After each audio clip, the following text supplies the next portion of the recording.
I hear politicians, when they introduce themselves, they say, my name is Honorable so-and-so.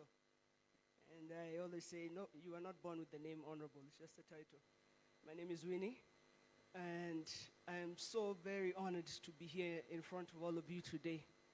People I've looked up to my whole life, I've learned from, I've respected, and that have helped shape and move this country forward. So thank you very much for having me here today. I didn't know that today was in honor of Raila Odinga. The letter I was sent was give a speech kind of about him, but I didn't know the whole thing was about him. So if my speech is a bit off, I'm going to try my best. First of all, ladies and gentlemen, distinguished guests, political titans, stalwarts of civil society, and a special shout out to the future leaders in the room, the young Kenyans. A very good afternoon to you all. Before Honorable Kiraitu left, I wanted to tell him a story. Honorable Kiraitu actually knew me before I knew him. I was in kindergarten here in Nairobi, and all of a sudden, the students stopped calling me Winnie. They started calling me Winnie Odinga. And that thing used to irritate me, because they also used to say it like that. And shortly, I found out there was another Winnie in the other class. But we didn't know who this Winnie was. So one day, my mother was picking me up, and Kiraitu himself came to pick up his daughter. And my mother said, "Oh, you're Baba Winnie." And he said back, "Yeah, so you're the Mama Winnie." And that was a very good friend of mine. Her name is Winnie McKenna. Today we gather not just to reflect on the legacy of the late Right Honorable Raila Odinga, a man who not only dreamt of democracy, but was also brave enough to wake up every morning to fight for it. In honoring Baba, as we fondly called him, we're reminded that he had a rare quality of being both profound, but yet approachable. He had that unique ability to challenge a great dictator and charm a drunken cat. I always thought he must have had a hidden career as an acrobat, because he would leap effortlessly from an office to dancing in stage in a matter of minutes. On this International Human Rights Day, our theme is all human, all equal. It's a very beautiful sentiment when we shout it from the rooftops. However, I often wonder how many of us truly integrate it into our lives. Let's be honest, sometimes we forget that all humans are indeed equal, especially in this country when it comes to simple things like queuing up for services or prioritizing whose voice matters when it comes to decision making. Our democracy should reflect this ethos, and yet, as we semi-joke about it, we must acknowledge the serious tensions currently simmering beneath the surface of our nation.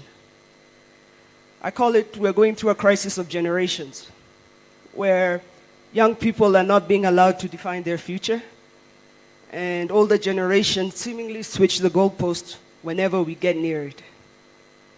I feel we have a crisis of culture, a crisis of religion, of tradition versus technology, a sort of war in our society. We have a society where men and women still are not quite equal, even when we talk about that. Where a young woman from Bondo can ask a simple question in Mombasa, and they say it's disrespect, but a man can ask the same question in not as polite a manner, and they say it's leadership. See, the Kenyan youth do not live in Kenya. My mother, she watches the news. We always joke the only thing she watches is the news. I, on the other hand, never watch Kenyan news. I'm physically present in Kenya, but I join my colleagues online. These young people are exposed to a world where they are told they are enough, that they are smart enough, they are strong enough, and what they say and think matters. When some of you have an issue with your phone, you always ask a young person around you to fix it. They do it in 1 minute. I'll tell you today, that thing irritates them. Because that's not all they are good for. They can do many things in 1 minute that may take you a bit longer time. So we need to give them a little bit more space. In 2025, we have witnessed a kaleidoscope of events. Youth-led movements demanding accountability. Our regional neighborhood here is not quite like us. There's been public outcry for reforms and a palpable sense of fatigue with governance that feels more like a game of musical chairs than a platform for true participation. But fear not, for the absence of change is where inspiration begins.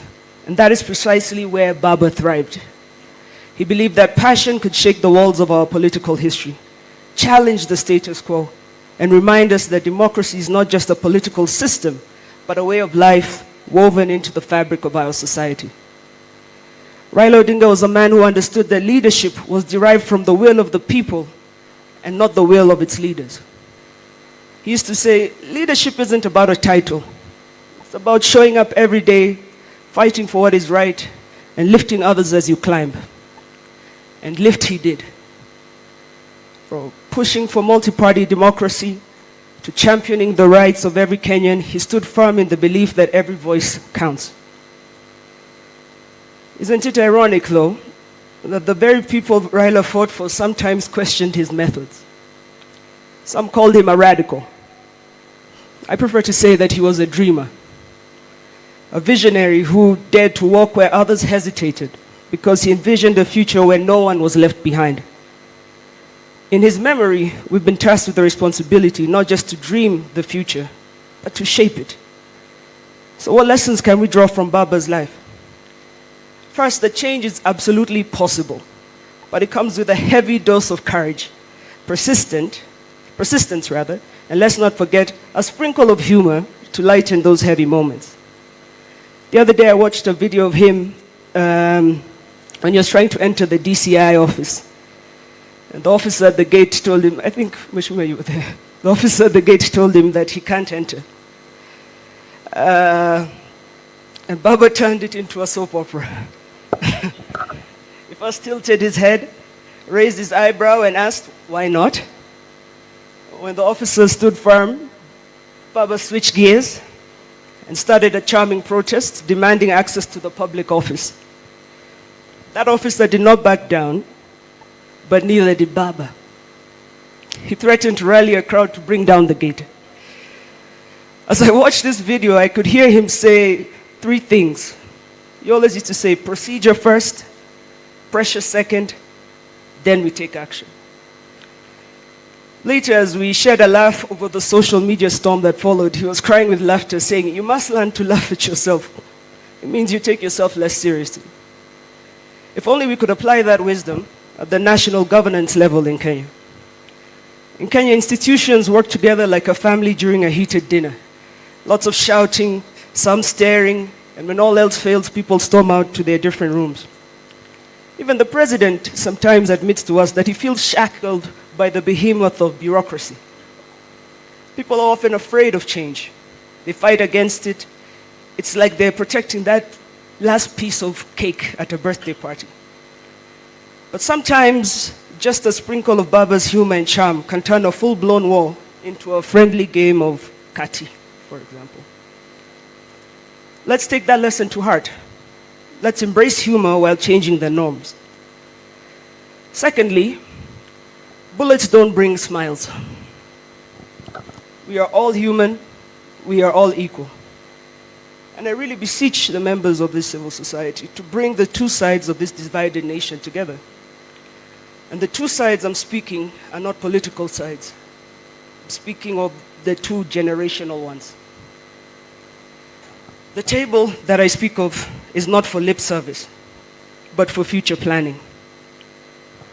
Many older generations insist they are building us a house. And the young people are saying, build it, that's fine, but we have some thoughts on the design, because we will be the future occupants of that house. So you don't have to build us a telephone room with a landline, just give us a Wi-Fi. We'll be good with that. We want to work together in this. But the same principle is also comes when you tell them to go vote, and we're talking people are not registering to vote. Because we've shown them that we don't care whether they do or they don't. So we have a crisis here.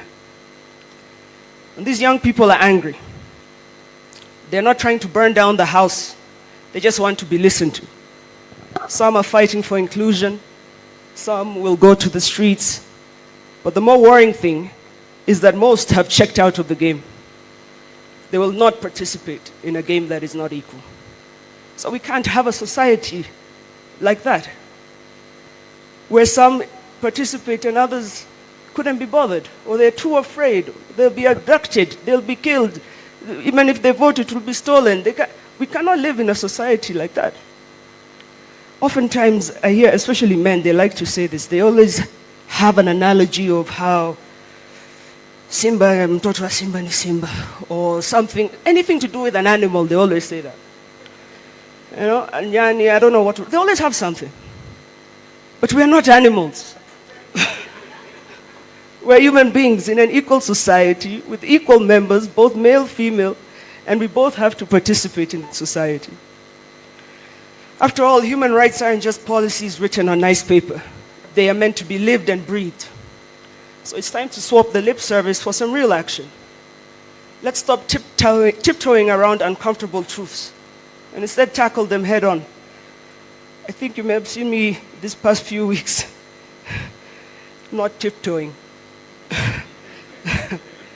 When you guys have to put your gumboots and kick through with me. We have to do this armed with wit and grace. Because when we engage in the pursuit of equality with a smile, we not only lighten the load that we carry, but we also invite other people to join the journey with us. After all, who wouldn't want to march towards justice without a sense of humor? Let's make our fight for human rights as infectious as a good laugh. It cannot be bullets, blood, and tears every time. Because if we're going to change this country, then we need to talk. And we might as well do it with a smile. But you guys smile first, you know. Us young guys were not for jokes. That smile is just politeness, not that we're joking here, but it's also serious. In conclusion, let us celebrate the life of Raila Odinga, my father, your father, his laughter, his wisdom, and his unyielding commitment to democracy and human rights. As we move forward, let's channel his spirit, a spirit that reminds us that the future is bright as long as we make it brighter together.